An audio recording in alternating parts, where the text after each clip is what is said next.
Alors bonjour tout le monde, un petit tutoriel qui va vous montrer comment étudier une fonction à l'aide de GeoGebra et on va s'appuyer sur l'exemple suivant, donc c'est l'exercice numéro 2.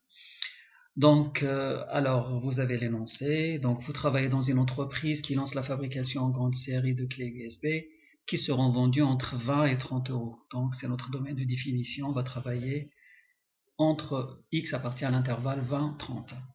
Le responsable de cette entreprise a estimé que le bénéfice, qu'on va appeler B, eh bien tout simplement en fonction du prix de vente d'une clé USB est donné par cette relation, où B de X est le bénéfice et bien sûr X c'est le prix d'une clé USB. Première question, tracer la représentation graphique de cette fonction. Donc on va sur internet, on va chercher GeoGebra classique et dans la zone de saisie, on va rentrer notre fonction. Donc on tape fonction, on choisit la deuxième, donc fonction 2a, alors j'écris directement, donc moins 100x carré plus 5090x moins 63900, avec bien sûr la flèche droite, je vais directement sur 2, donc on a dit entre 20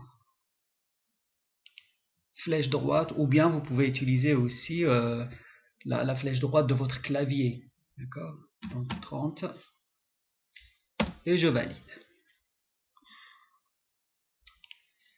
Alors je vais camoufler mon clavier virtuel.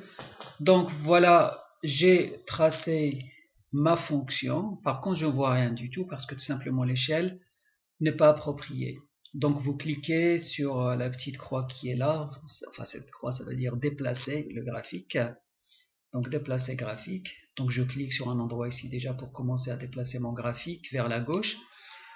Je mets ma main sur l'axe vertical, j'essaie de visualiser déjà 20-30 sur l'axe des abscisses. Et là je commence à constater que ma courbe est là. Par contre je dois quand même l'ajuster. Je mets ma main sur l'axe vertical, il y a une double flèche qui s'affiche, je descends vers le bas. Et je continue tout simplement à descendre jusqu'à voir la totalité de ma fonction.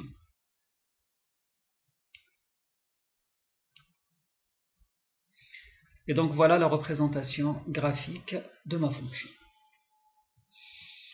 Alors, deuxième question, exprimer la dérivée b' de la fonction f.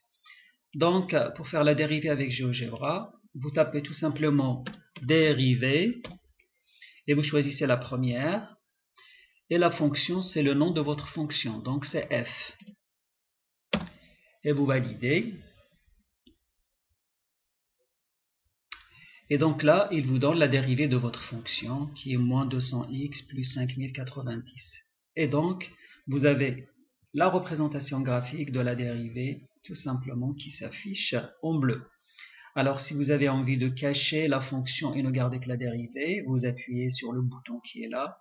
Et donc là, tout simplement, je cache ma fonction et je garde que la dérivée, ce qui me permet bien sûr d'étudier ma dérivée f'.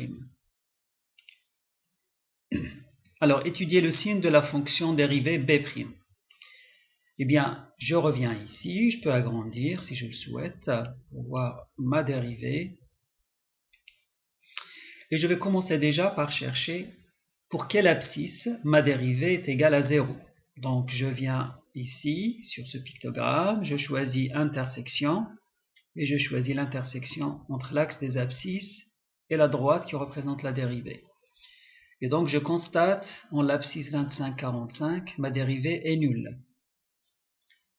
Donc, entre 20 et 25-45, vous constatez avec moi que la dérivée est au-dessus de l'axe des abscisses, donc elle est positive. Alors, pour être sûr, vous pouvez placer un point sur la droite. Et là, vous voyez le point B, eh bien, tout simplement, son ordonnée, il est de 817, donc il est positif. Par contre, si vous passez de l'autre côté, ça veut dire entre 25, 45 et 30, et bien vous constatez que ici, l'ordonnée est négative, donc la dérivée est négative. Donc je peux dire que pour ma dérivée, donc si x égale 0, eh bien, f' de x, pardon, si x égale, excusez-moi, si x égale 25,45,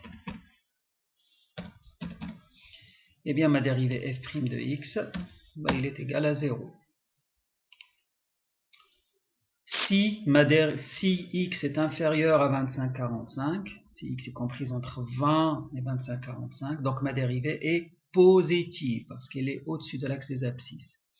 Si x est comprise entre 25,45 et 30, ma dérivée est négative parce que je suis en dessous de l'axe des abscisses. Donc j'écris ces deux phrases-là et je viens d'étudier le signe de la dérivée.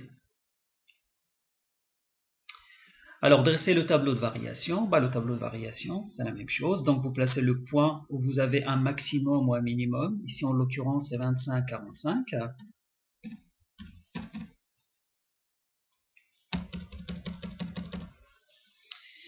Bien, le signe, on a dit qu'entre 20 et 25,45, la dérivée est positive. À 25,45, on a dit que la dérivée, bien sûr, est nulle. Et là, la dérivée est négative. Après, il vous reste à étudier ce qu'on appelle les variations de la fonction f de x. Bah, si la dérivée est positive, la fonction est croissante. On le voit bien avec GeoGebra, je remets ma fonction. Vous voyez, la dérivée est positive, donc la fonction est croissante. Alors bien sûr, on représente ça par une flèche.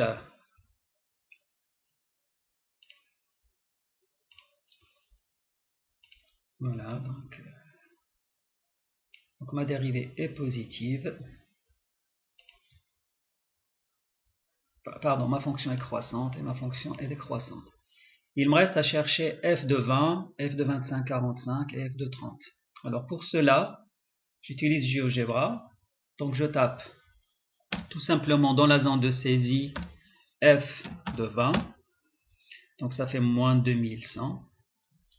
F de 25,45. Et là j'obtiens 870. Et après, bien sûr, f de 30. Et je valide. Et là je trouve moins 1200.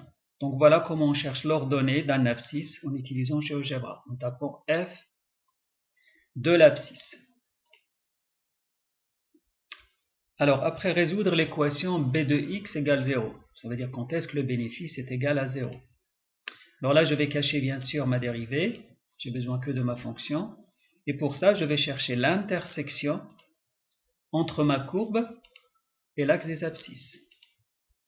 Et là il me sort deux points C et D. Et donc là je peux dire que mon bénéfice est nul si le prix de vente est de 22,5 € ou si le prix de vente est de 28,40. Donc ce sont ces deux points-là qui correspondent à la solution de b de x égale 0. Donc le bénéfice est nul si le prix de vente est de 22,50 € ou si le prix de vente est de 28,40 €. Question 6. Résoudre l'inéquation b de x supérieure à 0. Ça veut dire quand est-ce que le bénéfice est positif.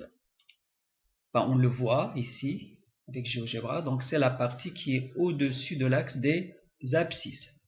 Donc je peux dire que mon bénéfice est positif ou mon résultat est positif. Je réalise un bénéfice.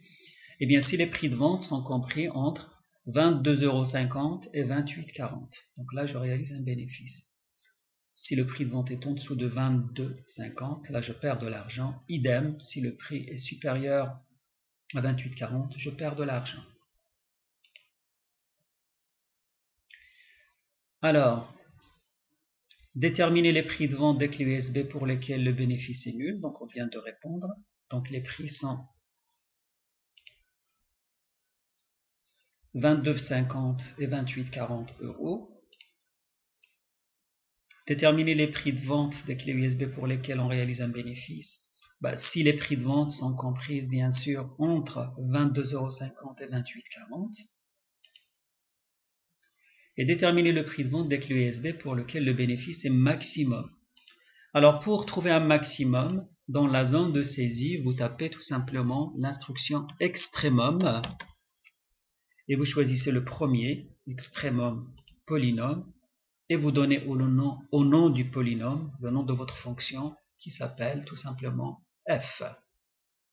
Il suffit de taper f et vous validez. Et là, il vous sort le point E qui correspond au sommet tout simplement de la parabole.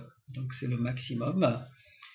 Donc, vous réalisez un bénéfice maximum qui s'élève à 870 € si vous investissez 25 €, pardon, si vous mettez le prix de vente de votre clé USB à 25,45 €. Donc, le maximum qui est de 870 € est obtenu si on fixe le prix de vente des clés USB à 25,45 €. Voilà, on vient de terminer cet exercice. Je vous remercie de votre attention et je vous dis bon courage.